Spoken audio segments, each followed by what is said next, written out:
Hello, grade 10s. We're going on to a section called Analytical Geometry. This will be in book 2. As I go along, these are your slides. Please copy them down into your book 2 for me, please. You can pause the video and copy down and then continue watching the video. Okay. This is slide 1. Geometric shapes are represented by plotting points in the Cartesian plane. Now, these points are going to be coordinate points, your x and your y points. And if you can't remember what a Cartesian plane is, this is a Cartesian plane, where you have your x-axis and your y-axis, and you have quadrant 1, 2, 3, and 4.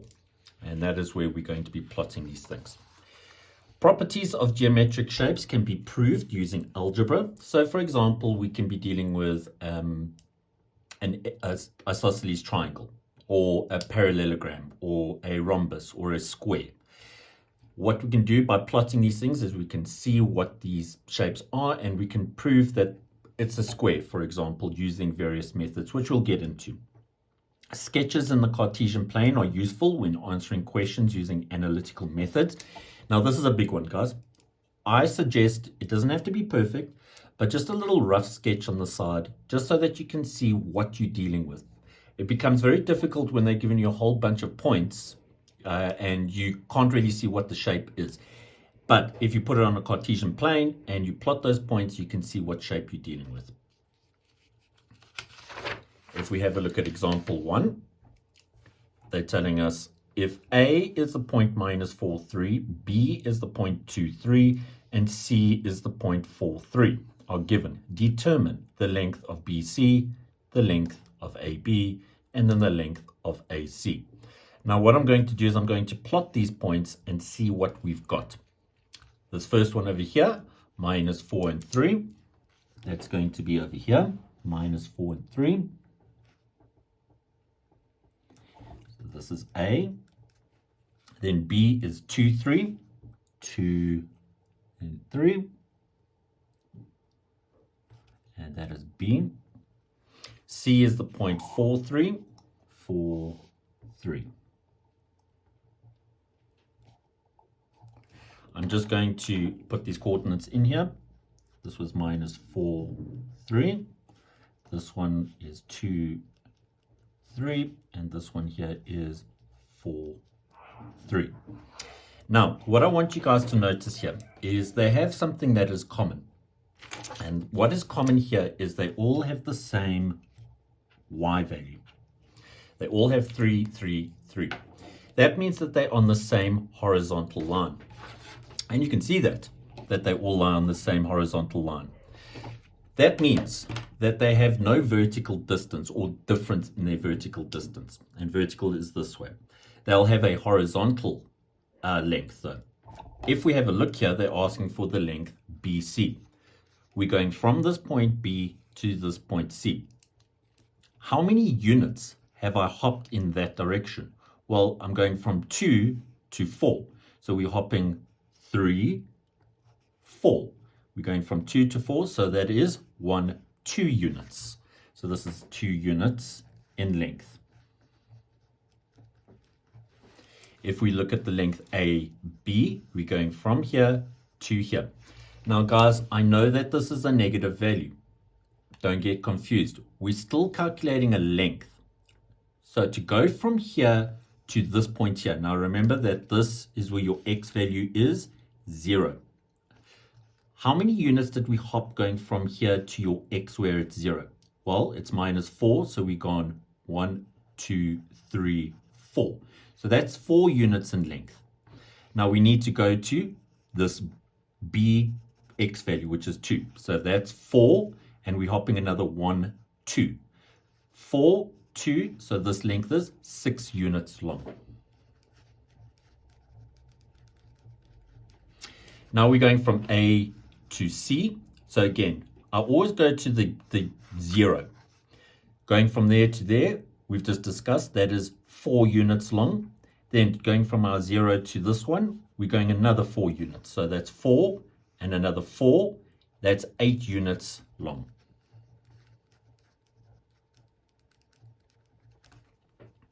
Okay, going on to the next slide.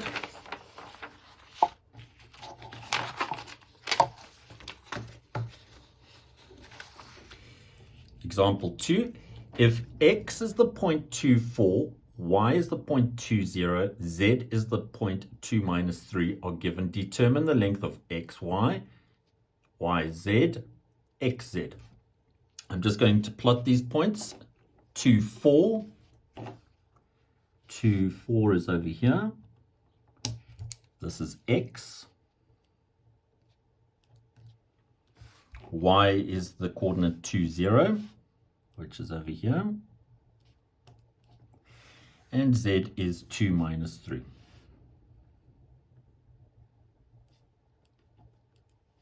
Just going to put these coordinates in. So we got 2, 4, 2, 0, and then 2 minus 3. Very similar to the previous one, guys, where all of these points were on the same horizontal line. This one, on the other hand, if you notice here, they all have the same x value. That means that they all lie on the same vertical line. And you can see here that they're all on the same vertical line. That means that they are not going to have a horizontal difference in their distance. They will have a vertical difference in their distance. If we have a look here at x, y, so we're going from this one to this one. So going from our 0 point, which is this one, going up to this one, you can see that we went 4 units up. So xy is 4 units long. If we look at the length yz, going from this one to this one, so from our 0 point, which is this, we are going down to this one, which is minus 3. So we went 1, 2, 3 units. So this is 3 units long. Now, guys, again, I know that this is a negative 3. That is not a distance. All it's telling us is that is the coordinate of this point, 2 minus 3.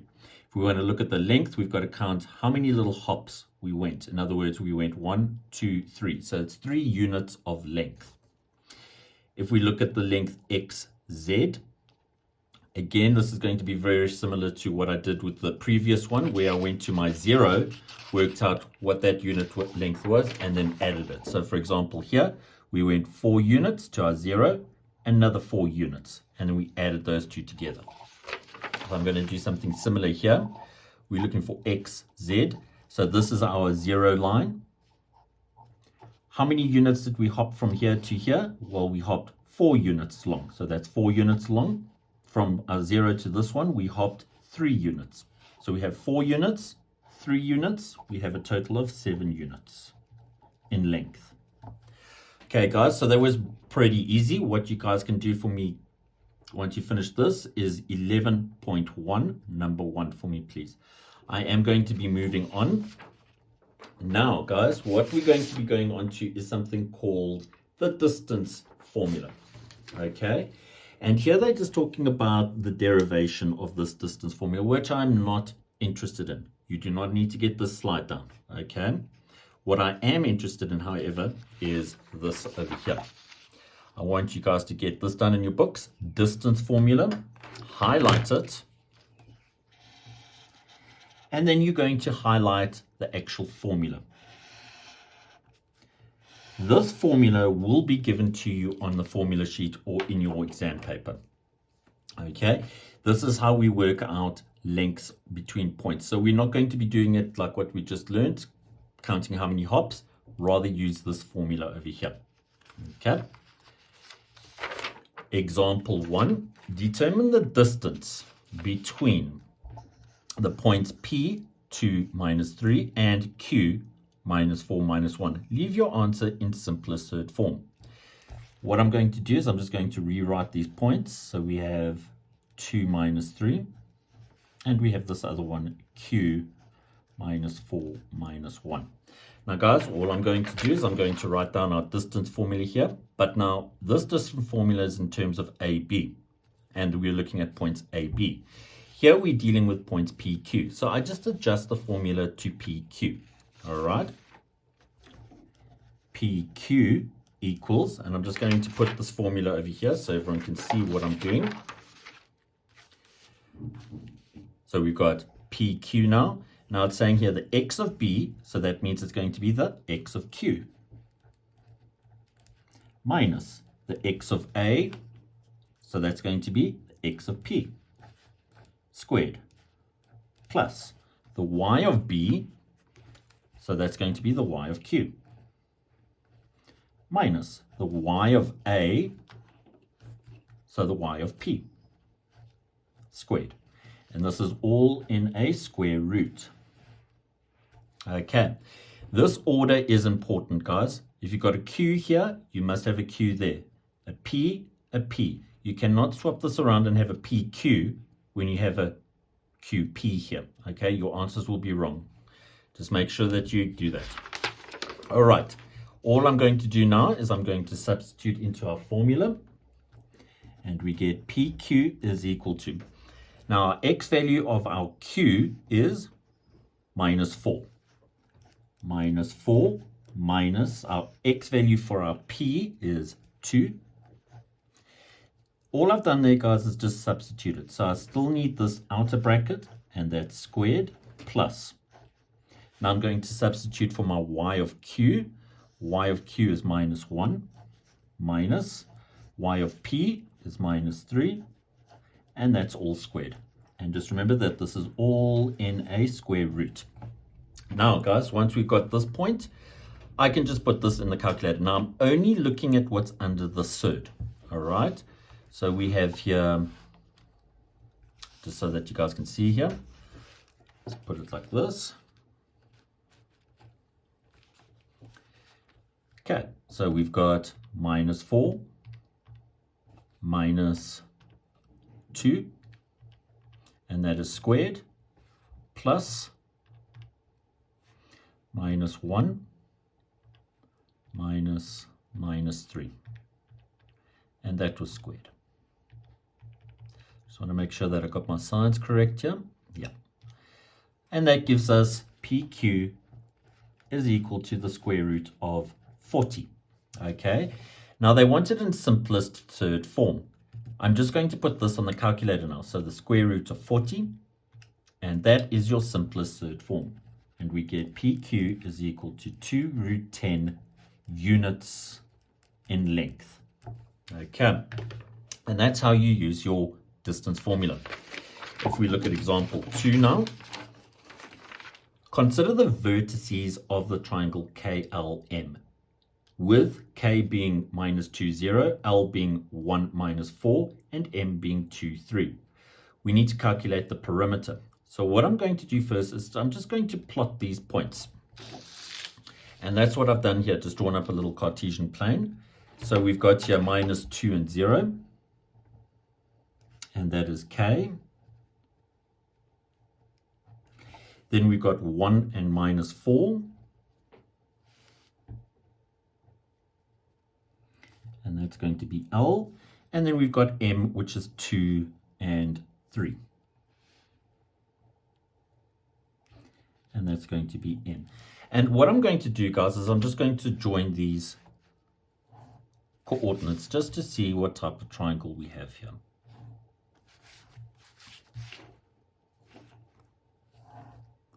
And I'm just going to put in our coordinates. So this is minus 2, 0.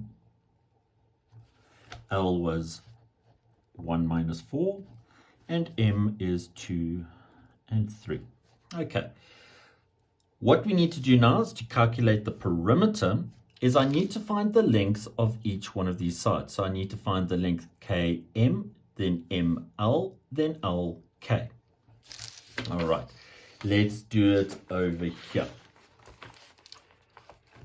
I'm going to find the length KL. Now remember, it's your x value of this one. So it's x of L minus the x of K, and that was squared, plus then we've got the y of L minus the y of K squared. And that's all in a square root. Substitute my values in. So we get KL is equal to, I just want to get my L point there. So the x of L is 1. minus the x of k is minus 2 squared plus. So that's the y of L, which is minus 4, and then the y of k, which is 0. And remember, this is all in a square root. I'm just going to put this all into the calculator one time, guys. I'll show you here how we do it.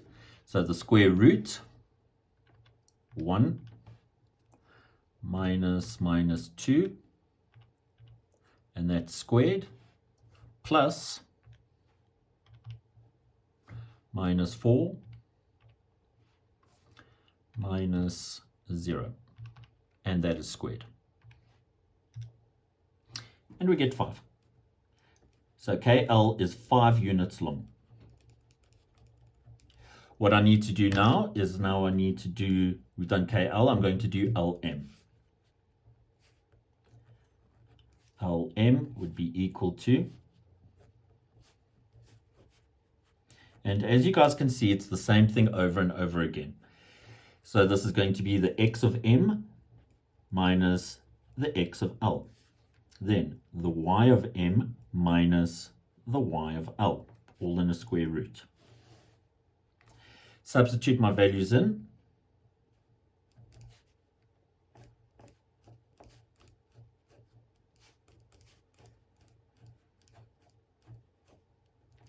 Okay, so the x of m is 2, the x of L is 1, the y of m is 3, and then the y of L is minus 4. And that's all in a square root.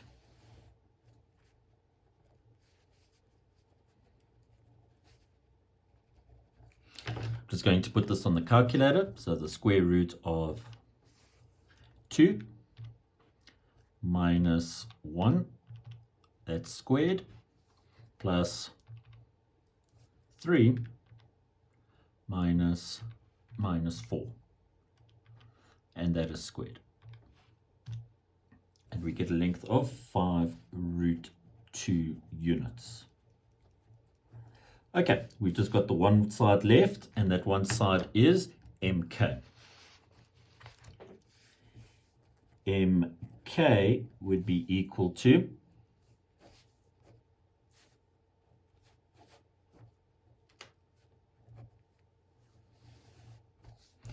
so it's the x of k minus the x of m, then the y of k minus the y of m. Let's substitute our values in.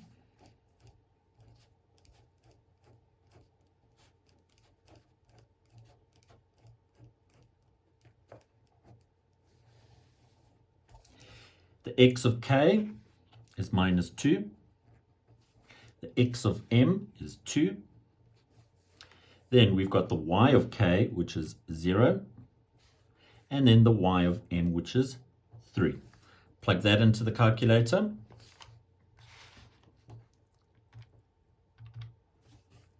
Minus 2 minus 2, and that is squared, plus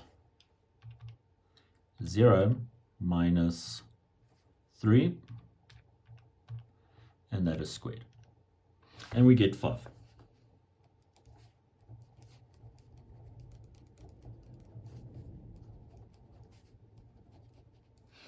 Okay, so I have the 3 lengths. I have 5 units for KL. I have for LM 5 root 2 units. And then for MK we have 5 units. Okay, now remember the question was we need to find the perimeter. Okay. In order to find the perimeter, that is the length of, or the sum of all the sides. So we take that length, add to that one, add to that one. And that's what I'm going to do over here. So P for perimeter is equal to 5 plus 5 root 2 plus 5. You can plug this on your calculator and you will get 10 plus 5 root 2 units long. Okay, We can take it further and we can round it off. 10 plus 5 root 2. And what I'm going to do is I'm just going to round it off to 1 decimal place. And we get 17,1 units in length. That is the perimeter of that triangle. Okay.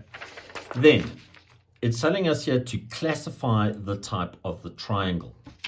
If I go back to this triangle over here, I'm just going to fill in my lengths. We know that KL is 5 units, so this length over here is 5.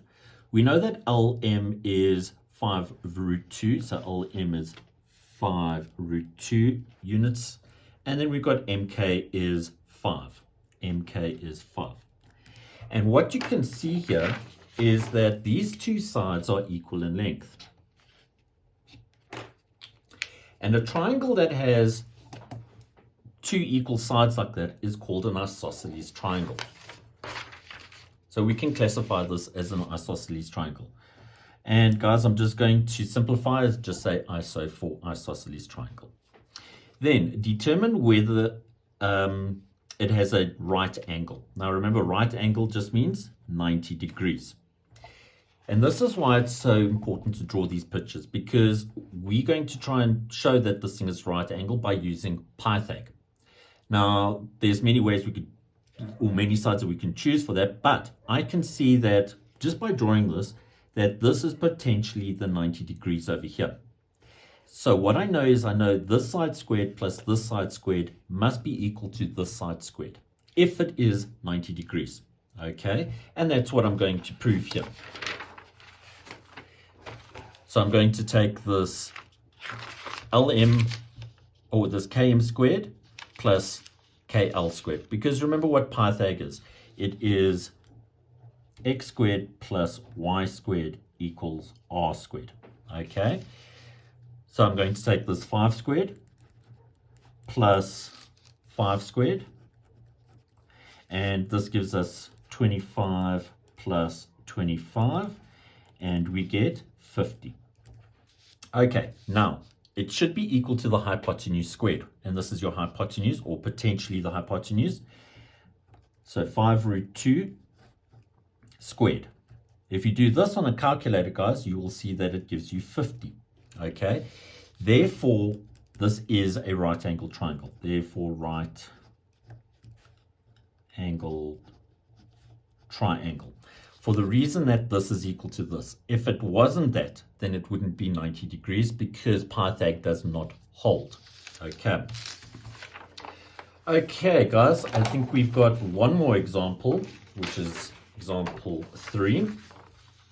And here they're asking, show that the points A, 3, 6, and B, 1, minus 1, 4, are equidistant from this point 2, 3, which is C. And I'm just going to plot this up just so that we can see what is going on here. So A is 3, 6. And 6 is just going to be the next line up. So we have here A, which is 3, 6. We have B is minus 1 and 4. Minus 1 and 4.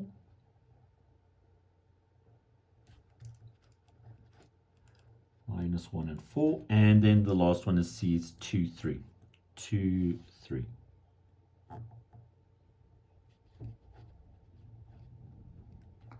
And what they're asking here is show that this point A and this point B are equidistant from C. So this length here must be equal to this length over here. That's what they're asking.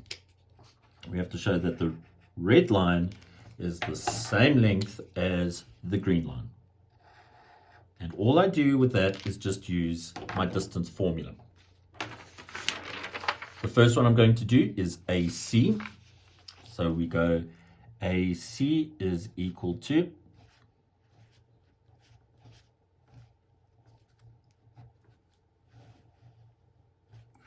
it's going to be the x of C minus the x of A.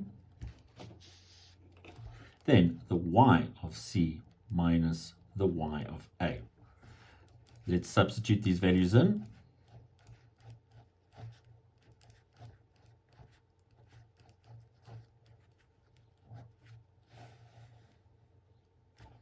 Okay, so the x of c is 2. The x of a is 3. Then we've got the y of c, which is 3. And then the y of a, which is 6. I'm just going to plug that into the calculator. 2 minus 3. And that's squared plus 3 minus 6. And that is squared. And we get root 10. Okay, so the next one, so that AC was our red line. I'm now going to find the length of BC. This was root 10. Okay, same thing, BC.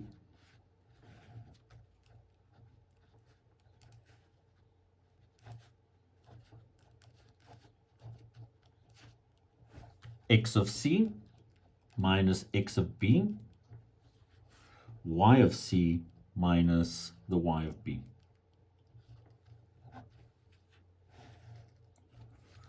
Let's substitute.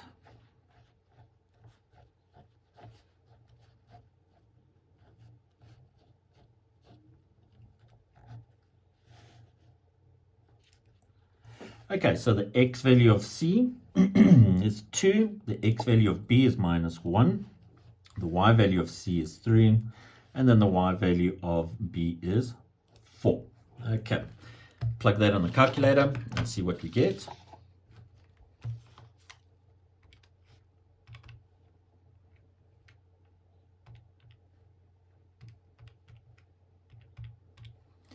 Plus 3 minus 4 squared. And we get BC is equal to root 10.